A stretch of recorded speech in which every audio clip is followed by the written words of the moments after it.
पाक भारत कशीदगी के बाद पाकिस्तान का फ्लाइट ऑपरेशन मामूल पर आ गया है। सऊदी अरब समेत 15 ममालिक ने पाकिस्तान के मुख्तलिफ एयरपोर्ट्स के लिए परवाजें शुरू कर दी हैं। सऊदी एयरलाइन ने आज लाहौर और इस्लामाबाद के लिए परवाजें शुरू कर दी। मुल्क भर में हज फ्लाइट ऑपरेशन तेजी से तकमील की जानिब गामज़न है। एयरलाइन ज़राए के मुताबिक जद्दा से लाहौर और इस्लामाबाद के लिए सऊदी एयरलाइंस की परवाजें ऑपरेट की जा रही हैं।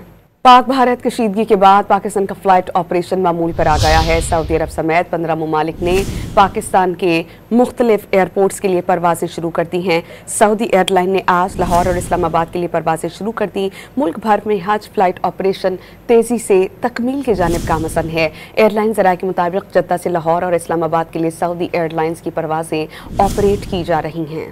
पाक भारत कशीदगी के बाद पाकिस्तान का फ्लाइट ऑपरेशन मामूल पर आ गया है। सऊदी अरब समेत 15 ममालिक ने पाकिस्तान के मुख्तलिफ एयरपोर्ट्स के लिए परवाजें शुरू कर दी हैं। सऊदी एयरलाइन ने आज लाहौर और इस्लामाबाद के लिए परवाजें शुरू कर दी। मुल्क भर में हज फ्लाइट ऑपरेशन तेजी से तकमील की जानिब गामज़न है। एयरलाइन ज़राए के मुताबिक जद्दा से लाहौर और इस्लामाबाद के लिए सऊदी एयरलाइंस की परवाजें ऑपरेट की जा रही हैं।